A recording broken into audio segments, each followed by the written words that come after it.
Hello students, I am Krishna Kanjani from LJ Institute of Engineering and Technology. Welcome to the online lecture series on kinematics and theory of machine. In today's session, we will learn about gear train. In our previous session, we have learned what is gear train and various types of gear train. So we will continue with that session and we will learn about the remaining two types of gear train. So let's start with the types of gear train. There are mainly four types of gear trains: simple gear train, compound gear train, reverted gear train and epicyclic gear train. From these four, we have learned about simple gear train and compound gear train in our previous session. Okay, so let's start with the third type of gear train, that is reverted gear train. Now, when the axis of first gear and the last gear are coaxial, then it is known as a reverted gear train. Okay, we can simply consider this assembly over here. So when we are mounting two gears on one shaft, then it is known as a compound gear. Okay, now this assembly of compound gear, in this assembly, if we are connecting it in such a way that the first gear and the last gear both are coaxial, then this type of assembly is known as a reverted gear train. Okay, now how it will be useful? So when we want to develop a certain type of arrangement in which the speed of gear 1 and speed of gear 4 both should be different. Okay, so when we want to achieve speed reduction or speed increment on a same axis of shaft, so in that case we will use reverted type of gear train.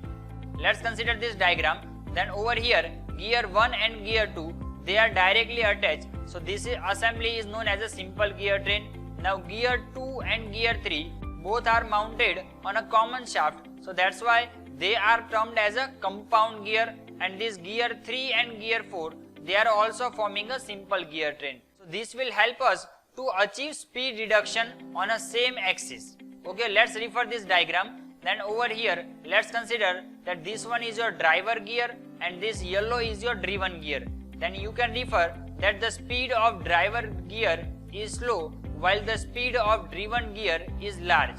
Okay, and they both are mounted on a same line of axis. Okay, over here they both are coaxial, but the shaft of gear 1 and gear 4 both are different. Okay, so in this way we can achieve speed increment or speed decrement on a same line of axis. They are mainly used in automotive transmission systems, lathe machines, in industrial speed reducers, or we can refer this example in a clock. Okay, so as we are aware that in a clock, your minute hand and hour hand both are moving in the same direction. They both are moving in a clockwise direction, but the speed of minute hand and hour hand is different. Okay, so that can be achieved with the help of this arrangement. Similarly, in automobiles, okay, in a gearbox, we can obtain different speed on a same line of axis. That will be also obtained with the help of this type of assembly. So let's identify that how we can obtain speed ratio of reverted gear train.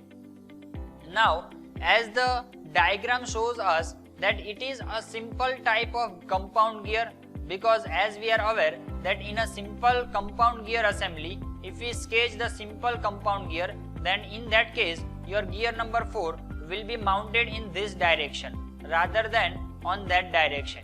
Okay, so if we consider that gear number 1 over here, gear 2 over here, gear 3 in this position and gear 4 is mounted on right side of gear 3, then this is a simple compound gear assembly, and we have simple relation for compound gear train that the ratio of speed of first driver to the speed of driven shaft is equal to product of number of teeth on driven upon number of teeth on driver. So over here we can say that N1 by N4 is equal to T2 into T4 divided by T1 into T3. Now second fundamental regarding reverted gear train is, if you refer that okay, let's consider the radius of gear 1 and gear 2. If we consider R1 and R2, that is radius of gear 1 and gear 2, and similarly the radius of gear 3 is R3 and radius of gear 4 is R4. Then over here we can simply identify that the center distance between two shafts will remain always constant. So over here we can say that R1 plus R2 is equal to R3 plus R4. Okay, and this fundamental is achieved because over here your gear number 2 and 3 are mounted on a same line of centers, and similarly gear 1 and gear 4 are mounted on a same line of centers. Okay, so we can simply write down that R1 plus R2 is equal to R3 plus R4. The radius, or we can say the diameter, is always proportional to the number of teeth. So similarly we can say that T1 plus T2 is equal to T3 plus T4. So this is about the third type of gear train, that is reverted gear train. Now let's learn the fourth and the last type of gear train, that is epicyclic gear train. Now first of all we have to learn about the word epicyclic.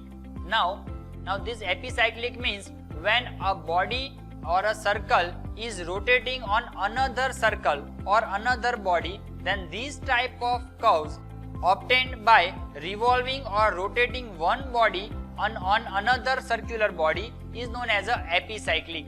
Okay, so let's refer one diagram regarding epicyclic gear train. So over here in this assembly you can observe that gear A and gear B. Okay, a simple gear train, if they are connected with this arm C, then this assembly is known as a simple gear train. Okay, so now if we will fix this arm over here, then we can say that when we will rotate gear A, it will also rotate gear B in opposite direction.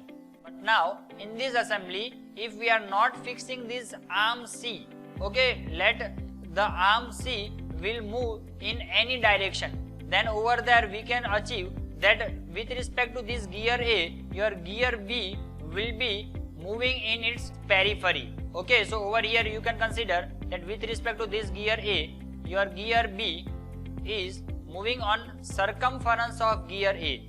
Okay, so this type of assembly is known as a epicyclic gear train. Okay, so we can simply define that the gear trains arranged in such a manner that one or more than their members, over here we can observe that gear B as well as arm C, okay, over here both are moving, or we can say both are rotating around gear A. Okay, so they are moved upon or around the another member, then this type of assembly is known as a epicyclic gear train. Okay, now this arrangement can be also used in such a way that type of arrangement, over here your center gear is fixed and all other gear which are on a periphery of the center gear, these gears are rotating. So this type of arrangement is known as a sun and planet gear. Okay, so why we are using this type of assembly? So epicyclic gear trains are useful for obtaining high velocity ratios. Okay, over here you can refer that the speed of gear 1 compared to that gear 2 is rotating with very high speed. Okay, so this type of arrangement will help us to achieve high velocity ratios. Let's derive speed ratio of epicyclic gear train. Okay, now the epicyclic gear train is obtained by combination of simple and compound gear train. As we have learned previously that if we will fix this arm C, then with respect to this arm C, your gear A and gear B both are working as a simple gear train. But if we are not fixing this arm and if we will fix this gear A or gear B, then we can achieve different type of epicyclic gear trains. Okay, so over here we have two methods to obtain velocity ratio in epicyclic gear train. We will learn the first one, that is tabular method. Okay, so it is a simple method in which we have to draw one table which is containing mainly two columns, that is condition of motion, and second one, that is revolution, or we can say RPM of each element. Okay, so in this arrangement if we consider that gear A is your first element, arm C your second, and gear B is your third. So over here we have three elements. Let's consider condition number 1. Arm is fixed and gear A is rotating with +1 revolution. Okay, so a simple arrangement where you are giving rotation to gear A and that will give you rotation to your gear B. One more condition in this numerical is, in this chapter we will always consider the anti-clockwise rotation as a plus rotation, because we have simple understanding that if we consider anti-clockwise with a plus symbol, then in that case your clockwise rotation will be considered as a negative symbol. We can consider any of these as a positive and negative, but for simplicity and in most of the reference books they are using anti-clockwise as a +1, so that's why we will follow with the same procedure. So over here let's consider RPM of all other components. So first component, that is your arm C. Now this arm is fixed. Okay, so your RPM of arm will be 0. Now gear A is rotating with +1 revolution. Okay, so +1 revolution is considered for gear A. Now with respect to gear A, your gear B is following a simple gear train. So we have a simple relation that N1 by N2 is equal to T2 by T1. Now similarly, if you want to achieve the RPM of gear B, so we can write down this equation that NB by NA is equal to TA by TB. If you want to achieve the RPM of gear B, so over here NB is equal to, we can say, TA upon TB into your RPM of gear A, that is NA. But in this condition we have considered RPM of gear 1 as +1, so we can simply put NA is equal to +1, so your equation will be TA upon TB.